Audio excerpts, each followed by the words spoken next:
Duelo, separación y apego. ¿Eres tú una persona que te ha costado trabajo separarte de tus padres en la infancia, de tus amigos? ¿Lo pasas mal cuando te separas de tus parejas? Eh, si alguna vez has emigrado, ¿eres de las personas que se lo toma mal? ¿Eres una persona difícil para encontrar una pausa, darle una vuelta a tu vida, en un trabajo? ¿Crees que los duelos, ¿no?, que es la manera de separarnos de alguien, cuando se te ha muerto un familiar, te ha costado trabajo superar esa experiencia? ¿Conoces tú por qué hay personas que tienen más o menos facilidad para separarse de las otras personas? ¿Cómo lo has hecho? ¿Sabes tú los mecanismos más saludables para tener un duelo por separación más exitoso, más saludable, donde sufras menos? Todo ello lo vamos a explicar, ¿no? El duelo, la separación y los trastornos del apego que influyen en que no podamos pasar página, tener nuevas experiencias de manera saludable. Yo soy Fidel Hernández, doctor en psicología clínica, responsable de Psicodí, y enseguida volvemos para desarrollar todos estos temas. Quédate.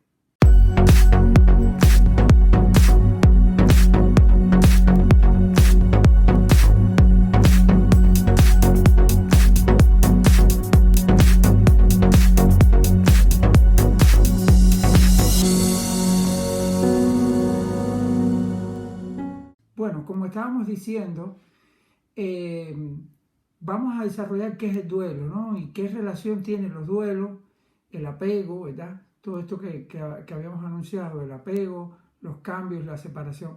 Ante todo, vamos a hablar de lo que es el duelo en estas fechas que también, muy cerca del aniversario de lo que se conoce en el mundo hispano como los fieles difuntos, donde todo el mundo el día 1 de noviembre va a los cementerios, ¿no?, a recordar a sus muertos, a personas que se fueron algunos de manera programada porque se enfermaron, pero otros de manera inesperada, ¿no? Y es por ello que nos inspiramos en este vídeo, ¿no? También hay una noticia mundial de 153 jóvenes que murieron en una avalancha en Corea del Sur, y me preguntaba que ese duelo inesperado, de pronto esos jóvenes que mueren, que no se esperaban los padres, ¿cómo lo van a hacer? ¿Cómo haces cuando un familiar, cuando alguien te falta, cuando de pronto alguien no está? ¿Cómo haces el duelo? ¿Qué quiere decir duelo, no? Porque cuando alguien se muere, y en distintas culturas tenemos maneras distintas de hacer los duelos, ¿no? En nuestra cultura, si alguien se muere, pues no se entierra o lo vas a incinerar de manera rápida. Tú tienes 24 horas, muchos países un poco más, haces el duelo. Hacer el duelo es dolerse, es hacer ese dolor soportable, es hacer ese dolor viable para la mente humana, ¿no? Es un impacto para la psiqui.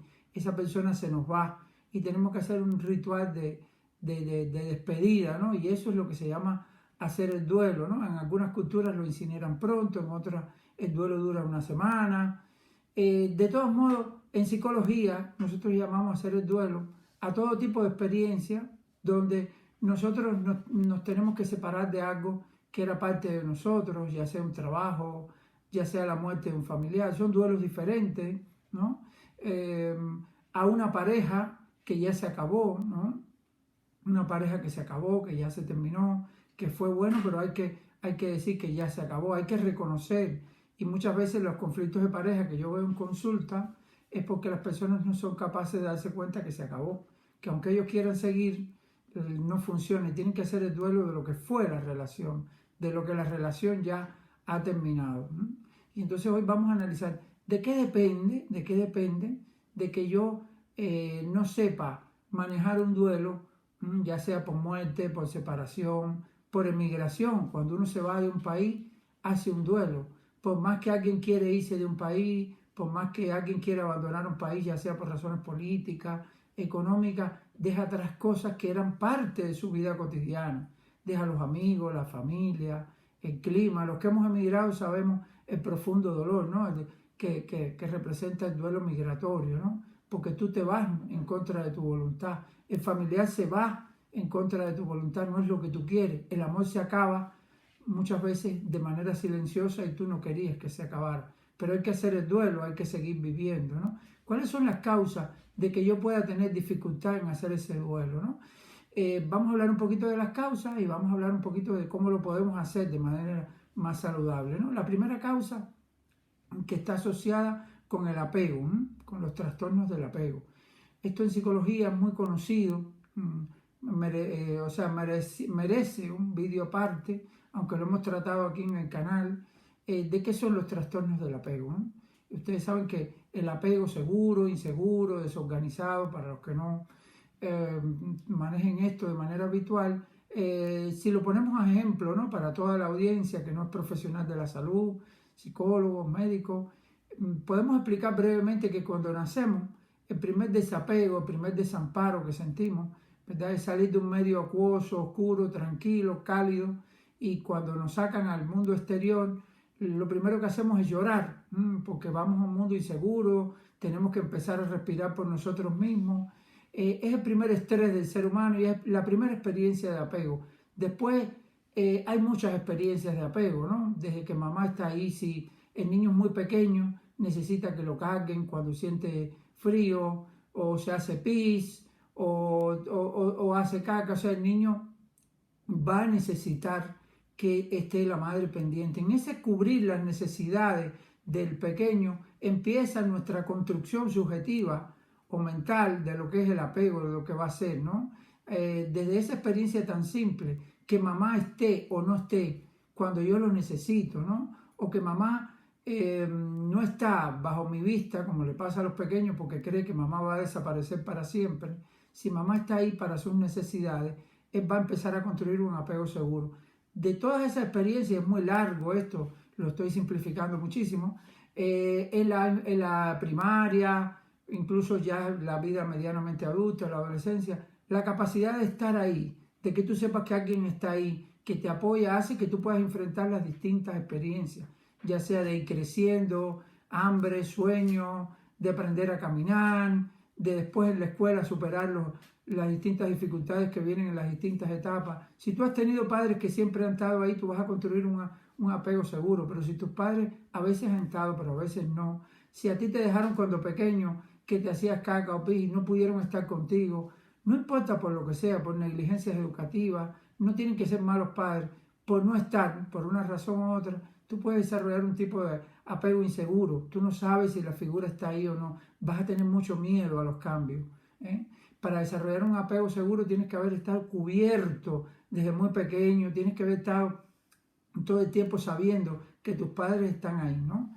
Están ahí, luego más tarde en la adolescencia están ahí también para apoyarte, para estar emocionalmente a tu lado, para también corregirte. Ese es lo que se construye un apego seguro. Serás una persona con apego seguro capaz de asumir los cambios, de aceptar que tienes que tener que los cambios son necesarios, de que la vida son distintas etapas.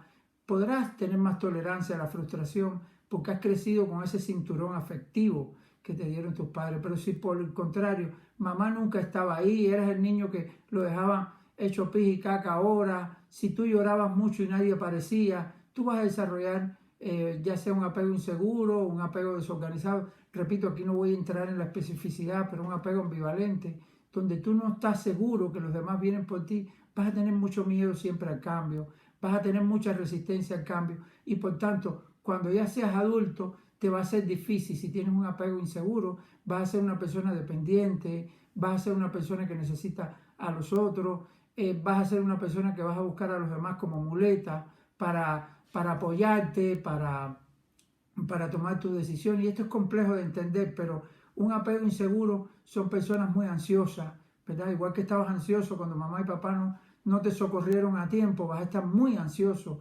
por no poder resolver los problemas, porque no haya nadie. Es como si inconscientemente siguieras esperando a papá y mamá que no estuvieron en el momento que te hacía falta en tu programación mental. Así estarás con los demás, vas a ser más posesivo y quizás cuando tengas un fracaso, cuando tengas un trastorno, cuando se te muera alguien, lo vas a hacer con más ansiedad, con menos salud mental, con más frustración y con más negación. No vas a aceptar con facilidad ese desapego de la vida que todos tenemos que vivir, ¿no? Nuestros padres se mueren, nuestros trabajos se acaban, el amor se muere, tenemos distintas parejas, o sea, la vida es esa capacidad de desapegarse, ¿no?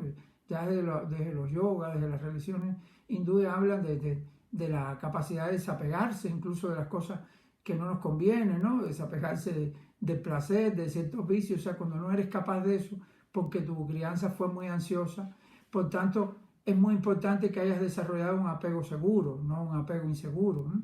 Y bueno, hay otros apegos donde el niño es maltratado, donde está ahora que ya son desorganizados y ya son de un carácter más grave. Pero esta es la primera causa, ¿no?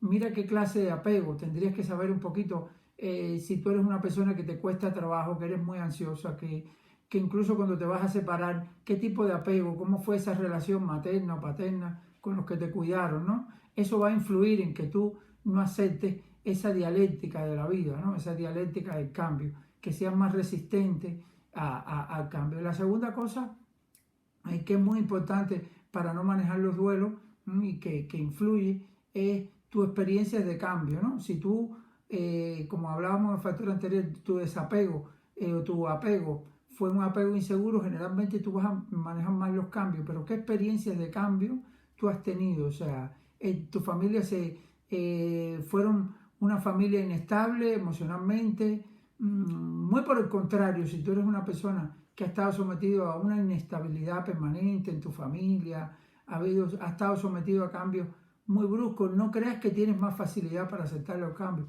lejos de eso, ¿no?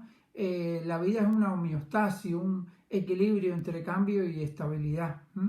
Las personas que han tenido cierta estabilidad emocional en su casa, ya sea por experiencias de separación o digo de mantenimiento de una relación de pareja estable, de que no han tenido que estar cambiando frecuentemente de modos de vida, los padres se han separado o han tenido que ir a otros hogares. Son personas que al no estar seguros, eso los va a hacer más inseguros para enfrentar los cambios. O sea, tiene que haber una relación armónica entre cambio y estabilidad. La vida nos implica que en cada etapa hagamos cambio, pero que haya una estabilidad, hay un equilibrio. Cuando yo tiendo mucho a una estabilidad permanente o una estabilidad patológica, yo no quiero el cambio, pero cuando yo tengo muchos cambios, yo no puedo mantener la estabilidad, ¿no? Esto está muy estudiado en los procesos de cambio, ¿no? De que en cuanto más cambian las cosas, más se parecen a sí mismas, más estables son. O sea, cuanto más tú en una relación de pareja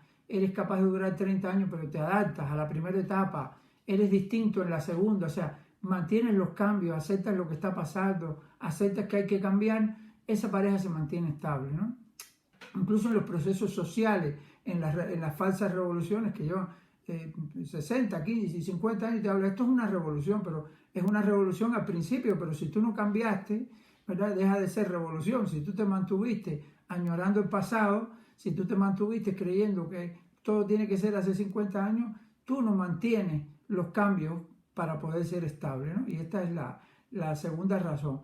Luego, los trastornos del apego muchas veces, como les decía anteriormente, no solo influyen en no manejar los cambios, sino que influyen en características de personalidad que al yo ser dependiente, al yo no tener la estima alta, porque no soy capaz de gestionar mis propios conflictos, porque no me ayudaron en los primeros años, al introyectar yo una minusvalía de situaciones que yo debo resolver, pues yo voy a ser una persona que me va a dar mucho miedo, ¿no? Porque cada cambio lo voy a vivir como un tsunami, no lo voy a vivir como una experiencia natural, ¿no?